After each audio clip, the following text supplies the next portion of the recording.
नमस्कार दोस्तों, एडुटेरिया current affairs वार्षिकांक 2025 के 18 प्रैक्टिस सेटों के 12वें प्रैक्टिस सेट में आप सभी लोगों का स्वागत है। जैसा कि आप सभी लोग जानते हैं, एक दिवसीय प्रतियोगी परीक्षाओं में करंट अफेयर्स की अहम भूमिका होती है, जिसको ध्यान में रखते हुए इस प्रैक्टिस सेट को तैयार किया गया तथा प्रत्येक प्रैक्टिस सेट में 50 प्रश्न पूछे गए हैं। तो चलिए इस प्रैक्टिस सेट को शुरू करते हैं, लेकिन इससे पहले अगर वीडियो आप लोगों को पसंद आए तो प्लीज़ वीडियो को लाइक करें, चैनल को सब्सक्राइब करें तथा वीडियो को ज़्यादा से ज़्यादा अपने दोस्तों के बीच में शेयर करें। और इस प्रकार से अगर कोई तथ्यों से संबंधित कोई सुझाव हो या कोई प्रश्न हो तो प्लीज़ कमेंट करके हमसे बता सकते हैं आप सभी। तो चलिए आज के प्रैक्टिस सेट का पहला प्रश्न देखते हैं। निम्नलिखित कथनों पर विचार करें तथा सत्य कथन का चयन करें। पहला कथन है, विवाद से विश्वास योजना आरबीआई द्वारा प्रारंभ किया गया था। यह कथन गलत है। दूसरा कथन है, यह योजना कर विवाद से को सुलझाने हेतु प्रारंभ किया गया था। दूसरा कथन जो है वो सत्य है। इस प्रकार विकल्प बी जो है इस प्रश्न का सही आंसर है। केवल कथन 2 सत्य है। कथन एक गलत क्यों है? तो विवाद से विश्वास योजना जो है ये आरबीआई के द्वारा नहीं बल्कि ये भारतीय बजट में इसका प्रावधान किया गया है। भारतीय बजट जो 2024 है इसमें विवाद से विश्वास योजना 2.0 की घोषणा की गई है, इसलिए कथन 1 जो है वो असत्य है। अगला प्रश्न देखते हैं। तमु लहोसर या लोसर, तमु लोसर त्यौहार किस क्षेत्र में मनाया जाने वाला त्यौहार है? तो यह नेपाल में मनाया जाता है। विकल्प सी जो इस प्रश्न का सही आंसर है। अगला प्रश्न है, sunflowers were the first ones to know, sunflowers were the first ones to know किस भाषा की लघु फिल्म है जिसे हाल ही में ऑस्कर के लिए नामित किया गया है? तो यह जो है कन्नड़ भाषा की फिल्म है जिसे हाल ही में ऑस्कर के लिए नॉमिनेटेड किया गया था। विकल्प बी जो इस प्रश्न का सही आंसर हो जाएगा।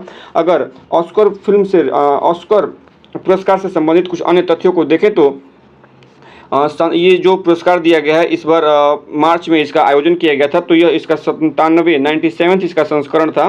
तो 97वें ऑस्कर पुरस्कार समारोह का जो आयोजन है 3 मार्च 2025 को लॉस एंजलिस के डॉल्बी थिएटर में इसका आयोजन किया गया था और वहां पर सर्वश्रेष्ठ फिल्म का अवार्ड जो है वो अनोरा को दिया गया है। सर्वश्रेष्ठ फिल्म का अवार्ड अनोरा को दिया गया है। सर्वश्रेष्ठ अभिनेता का अवार्ड एड्रियन ब्रॉडी को दिया गया है। फिल्म है ब्रूटलिस्ट के लिए। ब्रूटलिस्ट फिल्म में इन्होंने सर्वश्रेष्ठ अभिनेता का रोल अदा किया है, एड्रियन ब्रॉडी को दिया गया था। वहीं पे सर्वश्रेष्ठ अभिनेत्री की बात करें तो माइकी मेडिसन जी को यहाँ पे सर्वश्रेष्ठ अभिनेत्री का अवार्ड दिया गया है। किस फिल्म के लिए? तो अनोरा फिल्म के लिए। और सर्वश्रेष्ठ निदेशक का अवार्ड दिया गया है शॉन बेकर को सर्वश्रेष्ठ निदेशक का अवार्ड दिया गया है और वो भी अनोरा मूवी के लिए। तो यहाँ पे आप देखिएगा ऑस्कर अवार्ड में अनोरा मूवी ने कुल मिलाकर 5 ऑस्कर अवार्ड जीते हैं। तो विकल्प बी जो है इस प्रश्न का सही आंसर हो जाएगा। अगला प्रश्न है, शहीद माधो सिंह हाथ खर्चा योजना। प्रश्न एक बार फिर से सुनिए, शहीद माधो सिंह हाथ खर्चा योजना का संबंध किस राज्य से है? तो इस योजना का संबंध उड़ीसा राज्य से है। विकल्प सी जो इस प्रश्न का सही आंसर है। अगला प्रश्न है, नागमार्क 2 के संबंध में निम्नलिखित कथनों पर विचार करें तथा असत्य कथन का चयन करें।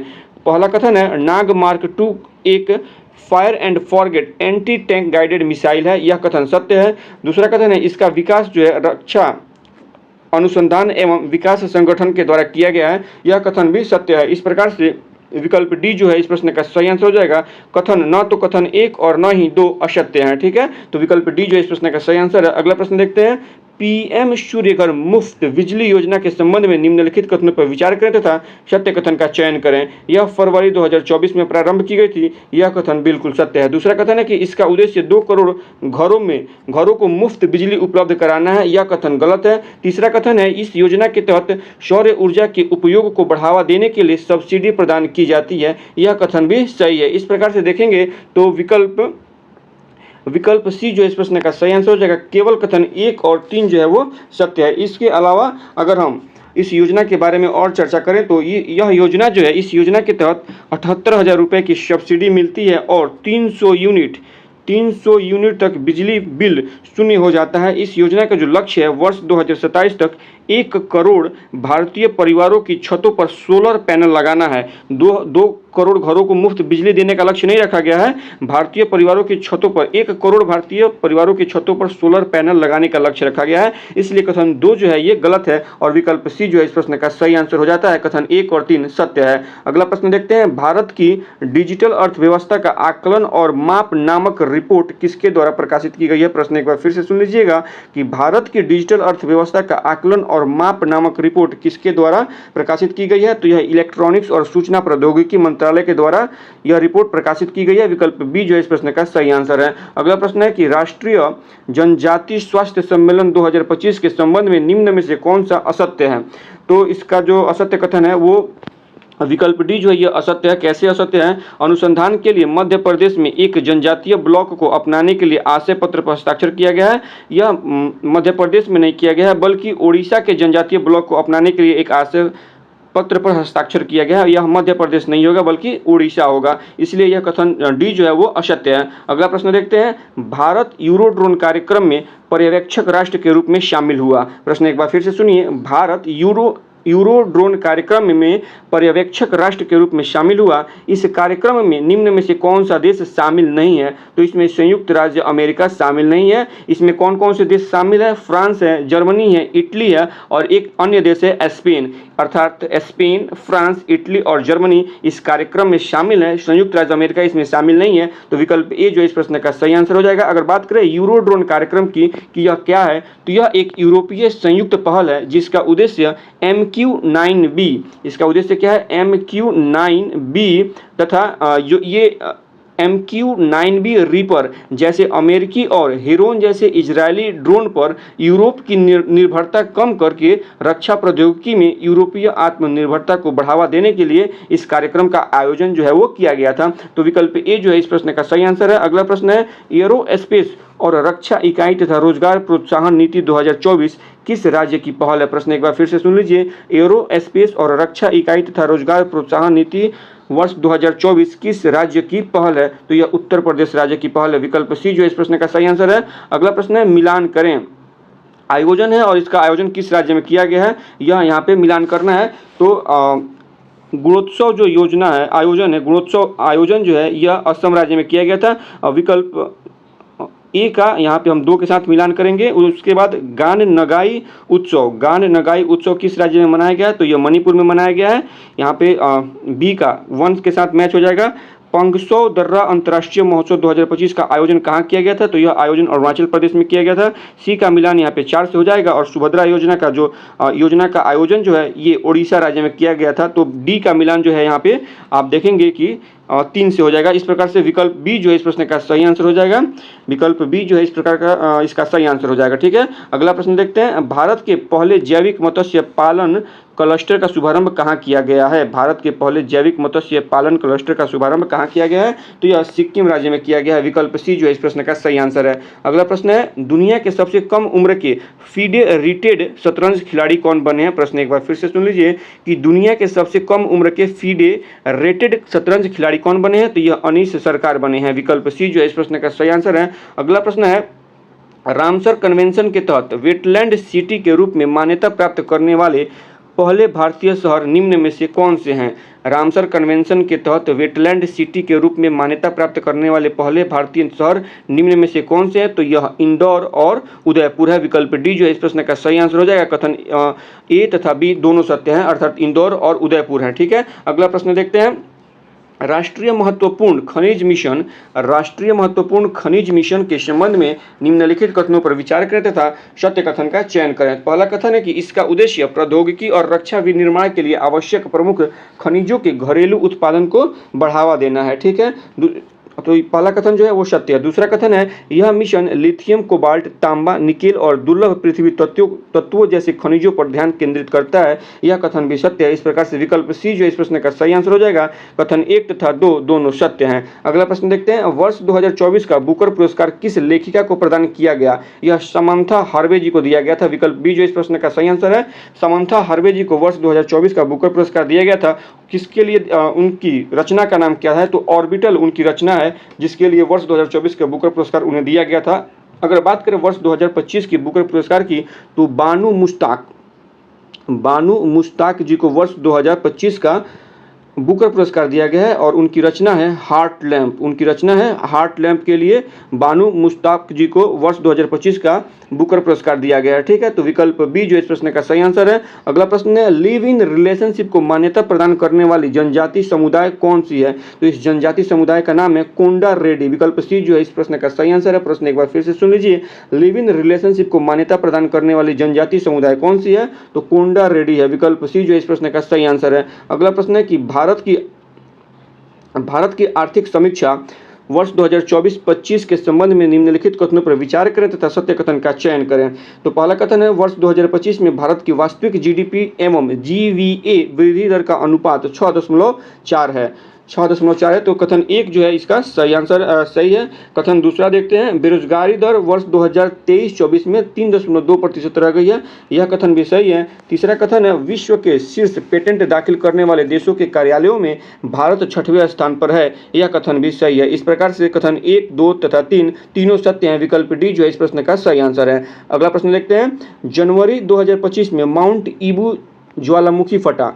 जनवरी 2025 में माउंट ईबू ज्वालामुखी फटा। यह किस देश में स्थित है? तो यह इंडोनेशिया में स्थित है। विकल्प बी जो है इस प्रश्न का सही आंसर है। अगला प्रश्न देखते हैं, हेनले एंड पार्टनर्स संस्था द्वारा जारी शक्तिशाली पासपोर्ट इंडेक्स 2025 के संबंध में निम्न कथनों पर विचार करें तथा सत्य कथन का चयन करें। पहला कथन है, 195 देशों में प्रथम स्थान पर जापान है। यह कथन गलत है। दूसरा कथन है, भारत का स्थान 86वां है। यह कथन भी गलत है। इस प्रकार से सत्य कथन का चयन करना था, तो न तो 1 न ही 2 सत्य है। विकल्प डी जो इस प्रश्न का सही आंसर हो जाएगा। यह कथन असत्य कैसे है? तो 195 देश इसमें शामिल तो थे, लेकिन पहले स्थान पे जापान नहीं, पहले स्थान पे सिंगापुर को मिला है। पहला स्थान सिंगापुर को मिला है। और भारत का स्थान देखिएगा तो जनवरी 2025 में जब यह रिपोर्ट जारी हुई थी, तो उस समय जनवरी 2025 में जब रिपोर्ट जारी हुई थी तो भारत का स्थान 85वां था।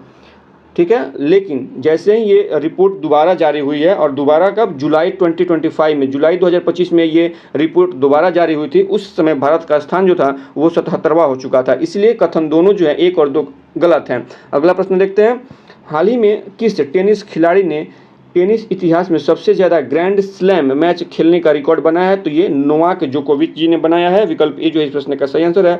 नोवाक जोकोविच सर्बिया के खिलाड़ी हैं, सर्बिया के रहने वाले हैं नोवाक जोकोविच। तो विकल्प ए जो है इस प्रश्न का सही आंसर हो जाएगा। अगला प्रश्न है, विश्व हिंदी दिवस 2025 की थीम क्या है? प्रश्न एक बार फिर से सुनिए, विश्व हिंदी दिवस 2025 की थीम क्या है? तो एकता और सांस्कृतिक गौरव की वैश्विक आवाज़। विकल्प सी जो है इस प्रश्न का सही आंसर हो जाएगा। विश्व हिंदी दिवस 2025 की थीम एकता और सांस्कृतिक गौरव की वैश्विक आवाज़ है। विश्व हिंदी दिवस कब मनाया जाता है? अगर इसकी बात करें तो 10 जनवरी को, प्रत्येक वर्ष 10 जनवरी को विश्व हिंदी दिवस मनाया जाता है। वहीं पर हर साल 14 सितंबर को राष्ट्रीय हिंदी दिवस मनाया जाता है। 10 जनवरी को विश्व हिंदी दिवस मनाया जाता है, 14 सितंबर को राष्ट्रीय हिंदी दिवस मनाया जाता है। चलिए अगला प्रश्न देखते हैं, नीति आयोग की पहली राजकोषीय स्वास्थ्य सूचकांक 2025 रिपोर्ट के संबंध में निम्नलिखित कथनों पर विचार करें तथा सत्य कथन का चयन करें। उड़ीसा शीर्ष रैंक वाला राज्य है। ठीक है, यह कथन सत्य है। दूसरा कथन है, बिहार तीसरे स्थान पर है। यह कथन गलत है। इस प्रकार से विकल्प ए जो है इस प्रश्न का सही आंसर हो जाएगा। केवल कथन 1 सत्य है। कथन 2 असत्य कैसे है? बिहार को तीसरा स्थान नहीं बल्कि बिहार को 13वां स्थान मिला है। उड़ीसा पहले स्थान पे है, उड़ीसा पहले स्थान पे है, झारखंड दूसरे स्थान पे है, छत्तीसगढ़ तीसरे स्थान पे है। एक बार फिर से इन फैक्ट को सुन लीजिए, पहले स्थान पे उड़ीसा है, दूसरे स्थान पे झारखंड है, तीसरे स्थान पे छत्तीसगढ़ है और 13वें स्थान पर बिहार है। इसलिए इस प्रश्न का सही आंसर हो जाएगा विकल्प ए, केवल कथन 1 सत्य है। अगला प्रश्न देखते हैं, यूडाइस रिपोर्ट किस मंत्रालय के द्वारा जारी किया जाता है? सबसे पहले जान लीजिए कि यूडाइस का मतलब क्या होता है। यूडाइस अर्थात unified district information system for education. Unified district information system for education Bharat में स्कूलों के बारे में विस्तृत डेटा एकत्र करने और प्रदर्शित करने वाली एक रिपोर्ट है, जिसे भारत सरकार का शिक्षा मंत्रालय जारी करता है। कौन जारी करता है? तो भारत सरकार का शिक्षा मंत्रालय जारी करता है। विकल्प ए जो इस प्रश्न का सही आंसर हो जाएगा। अगला प्रश्न देखते हैं, हाल ही में गठित एमके जैन समिति का संबंध किससे है? तो इनका संबंध बैंकिंग से है। विकल्प सी जो है इस प्रश्न का सही आंसर है। अगला प्रश्न है, राष्ट्रीय हल्दी बोर्ड का मुख्यालय कहाँ है? तो ये निजामाबाद तेलंगाना में है। विकल्प ए जो है इस प्रश्न का सही आंसर है। अगला प्रश्न है, इंडस फूड 2025 के 8वें संस्करण का उद्घाटन ग्रेटर नोएडा में किसके द्वारा किया गया है? तो ये चिराग पासवान जी के द्वारा किया गया है। विकल्प सी जो है इस प्रश्न का सही आंसर है। अगला प्रश्न है कि हाल ही में क्विक कॉमर्स प्लेटफॉर्म ब्लिंकिट ने त्वरित प्रतिक्रिया एम्बुलेंस सेवा की शुरुआत कहाँ की? प्रश्न एक बार फिर से सुन लीजिए कि हाल ही में क्विक कॉमर्स प्लेटफॉर्म ब्लिंकिट ने त्वरित प्रतिक्रिया एम्बुलेंस सेवा की शुरुआत कहाँ की है? तो यह शुरुआत जो है गुरुग्राम में किया गया। विकल्प सी जो है इस प्रश्न का सही आंसर है। अगला प्रश्न है, भारत का पहला जनरेशन बीटा बेबी फ्रैंकी रेमरू आर्टडिका जादेंग का जन्म कहाँ हुआ है? तो इनका जन्म जो है वो मिजोरम में हुआ है। विकल्प ए जो इस प्रश्न का सही आंसर है। प्रश्न एक बार फिर से सुन लीजिए। भारत का पहला जनरेशन बीटा बेबी फ्रैंकी रेमरू आर्टडिका जादेंग का जन्म कहाँ हुआ है? तो यह मिजोरम में हुआ है। विकल्प ए जो इस प्रश्न का सही आंसर है। अगला प्रश्न है थोक मूल्य सूचकांक यानी WPI थोक मूल्य सूचकांक के आधार वर्ष संशोधन हेतु कार्य समूह का गठन किसकी अध्यक्षता में किया गया है? तो ये अध्यक्ष का नाम बताना। रमेश चंद्र जी की अध्यक्षता में इस संशोधन कार्य समूह का गठन किया गया है। वर्तमान में भारत का अगर देखिएगा तो थोक मूल्य सूचकांक का आधार वर्ष क्या है? तो वर्तमान में 2011-12 है, लेकिन संशोधन के बाद इसे 22-23 किया जाएगा। 2022 और 23 किया जाएगा। ठीक है, वर्तमान में थोक मूल्य सूचकांक का जो आधार वर्ष है वह 2011-12 है और संशोधन के बाद इसे 2022-23 किया जाएगा। तो विकल्प बी जो इस प्रश्न का सही आंसर हो जाएगा। अगला प्रश्न है कि जनवरी 2025 को राष्ट्रपति द्वारा राष्ट्रीय खेल पुरस्कार 2024 के तहत कितने लोगों को मेजर ध्यानचंद्र खेल रत्न पुरस्कार 2024 प्रदान किया गया है? तो ये आप देखेंगे 4 लोगों को प्रदान किया गया है। विकल्प बी जो इस प्रश्न का सही आंसर हो जाएगा। 4 लोगों को मेजर ध्यानचंद्र खेल रत्न पुरस्कार 2024 प्रदान किया गया है। इन चारों लोगों के नाम हम आपको एक एक करके बता देते हैं। पहला पुरस्कार जो है ये डी गुकेश जी को दिया गया है, शतरंज के लिए इनको यह दिया गया है। हरमनप्रीत सिंह को दिया गया है हॉकी के लिए। प्रवीण कुमार को दिया गया है पैरा एथलेटिक्स के लिए और मनु भाकर को निशानेबाजी में मेजर ध्यानचंद्र खेल रत्न पुरस्कार 2024 दिया गया है। इन चारों नामों को एक बार फिर से सुन लीजिए। डी गुकेश, हरमनप्रीत सिंह, प्रवीण कुमार और मनु भाकर जी को यह पुरस्कार दिया गया है। तो विकल्प बी जो है इस प्रश्न का सही आंसर हो जाएगा। अगला प्रश्न है किस मंत्रालय द्वारा वर्ष 2025 को सुधारों का वर्ष घोषित किया गया है? तो यह रक्षा मंत्रालय के द्वारा वर्ष 2025 को सुधारों का वर्ष घोषित किया गया है। विकल्प ए जो है इस प्रश्न का सही आंसर है। अगला प्रश्न है विजडन 2025 में पुरुष वर्ग में वर्ष का अग्रणी क्रिकेट निम्नलिखित में से किसे नामित किया गया है? प्रश्न एक बार फिर से सुन लीजिए। विजडन 2025 में पुरुष वर्ग में वर्ष का अग्रणी क्रिकेटर निम्नलिखित में से किसे नामित किया गया है? तो यह जसप्रीत बुमराह को नामित किया गया है। विकल्प डी इसका सही आंसर है। अगला प्रश्न है कि 6 जनवरी 2025 को प्रधानमंत्री नरेंद्र मोदी ने रेलवे जोन के अंतर्गत 69वें डिवीजन के रूप में किस रेलवे डिवीजन का वर्चुअल उद्घाटन किया? एक बार प्रश्न को फिर से सुन लीजिएगा। 6 जनवरी 2025 को प्रधानमंत्री नरेंद्र मोदी ने रेलवे जोन के अंतर्गत 69वें डिवीजन के रूप में किस रेलवे डिवीजन का वर्चुअल उद्घाटन किया है? तो यह जम्मू रेलवे डिवीजन का उद्घाटन किया है। विकल्प ए जो है इस प्रश्न का सही आंसर है। अगला प्रश्न है 28 जनवरी 2025 को किस राज्य सरकार द्वारा शासन में क्षेत्रीय भाषाओं के एकीकरण को बढ़ावा देने हेतु ministry of electronics and information department के डिजिटल इंडिया भाषा विभाग के साथ हस्ताक्षर करने वाला पहला पूर्वोत्तर राज्य बन गया है? प्रश्न एक बार फिर से सुन लीजिए। 28 जनवरी 2025 को किस राज्य सरकार द्वारा शासन में क्षेत्रीय भाषाओं के एकीकरण को बढ़ावा देने हेतु ministry of electronic and information technology के डिजिटल इंडिया भाषा विभाग के साथ हस्ताक्षर करने वाला पहला पूर्वोत्तर राज्य बना है? तो ये पहला पूर्वोत्तर राज्य कौन बना है? विकल्प सी जो है इस प्रश्न का सही आंसर है। त्रिपुरा यह पहला पूर्वोत्तर राज्य बना है। ठीक है, अगला प्रश्न है कि हाल ही में चिनार के पेड़ों की सुरक्षा के लिए डिजिटल ट्री आधार पहल की शुरुआत किस राज्य या केंद्र शासित प्रदेश द्वारा शुरू किया गया है? तो यह जम्मू कश्मीर के द्वारा शुरू किया गया है। विकल्प बी जो है इस प्रश्न का सही आंसर है। अगला प्रश्न है हाल ही में पूर्वी भारत की पहली खगोलीय वेधशाला का उद्घाटन कहाँ किया गया? हाल ही में पूर्वी भारत की पहली खगोलीय वेधशाला का उद्घाटन कहाँ किया गया है? तो यह उद्घाटन पश्चिम बंगाल में किया गया है। विकल्प ए जो इस प्रश्न का सही आंसर है। अगला प्रश्न है दुनिया का सबसे बड़ा डाटा सेंटर कहाँ बनाया जा रहा है? दुनिया का सबसे बड़ा डाटा सेंटर कहाँ बनाया जा रहा है? जामनगर गुजरात में बनाया जा रहा है। विकल्प बी जो है इस प्रश्न का सही आंसर है। अगला प्रश्न है 11वें ब्रिक्स पर्यावरण मंत्रियों की बैठक कहाँ आयोजित की गई थी? प्रश्न एक बार फिर से सुनिएगा। 11वें ब्रिक्स पर्यावरण मंत्रियों की बैठक कहाँ आयोजित की गई थी? तो यह बैठक जो है ब्रासीलिया में आयोजित की गई थी। विकल्प ए जो इस प्रश्न का सही आंसर है। इसके अलावा 16वां ब्रिक्स शिखर सम्मेलन की बात करें, ये पर्यावरण की हम बात नहीं कर रहे हैं। 16वां ब्रिक्स शिखर सम्मेलन का आयोजन कहाँ हुआ था? तो इसका आयोजन रूस के कजान में हुआ था। 16वें ब्रिक्स शिखर सम्मेलन का आयोजन रूस के कजान में हुआ था। वहीं पर 17वें ब्रिक्स शिखर सम्मेलन का आयोजन ब्राजील के रियो डे जेनेरियो में हुआ था। इस प्रश्न का सही आंसर हो जाएगा विकल्प ए। अगला प्रश्न है भारत और स्पेन ने वर्ष 2026 को किस वर्ष के रूप में घोषित किया है? तो इसका सही आंसर हो जाएगा विकल्प ए, दोहरा वर्ष के रूप में घोषित किया है। ठीक है, अगला प्रश्न देखते हैं। वित्त वर्ष 2024-25 में भारत का रक्षा निर्यात रिकॉर्ड कितना करोड़ पहुंच गया? प्रश्न एक बार फिर से सुनिए।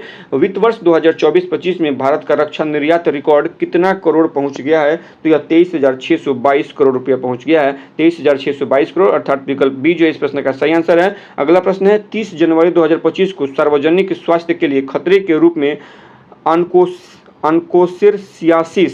अनकोसिरसियासिस या इसको रिवर ब्लाइंडनेस का भी कहते हैं को खत्म करने वाला पहला अफ्रीकी देश बना है। आप आम भाषा में इसको कहें तो रिवर ब्लाइंडनेस को खत्म करने वाला पहला अफ्रीकी देश कौन बना है? तो यह नाइजर बना है। विकल्प ए जो है इस प्रश्न का सही आंसर है। अगला प्रश्न देखते हैं। हाल ही में किस देश में संविधान सुधार आयोग ने संविधान से धर्मनिरपेक्षता, समाजवाद और राष्ट्रवाद के राज्य सिद्धांत को बदलने का प्रस्ताव दिया है? तो यह बांग्लादेश के द्वारा प्रस्ताव दिया गया है। विकल्प सी जो है इस प्रश्न का सही आंसर है। अगला प्रश्न देखते हैं। एक्सियोम मिशन 4 के लिए अंतरिक्ष यात्री हेतु किस भारतीय का चयन किया गया था? तो शुभांशु शुक्ला जी का चयन किया गया है। विकल्प सी जो इस प्रश्न का सही आंसर है।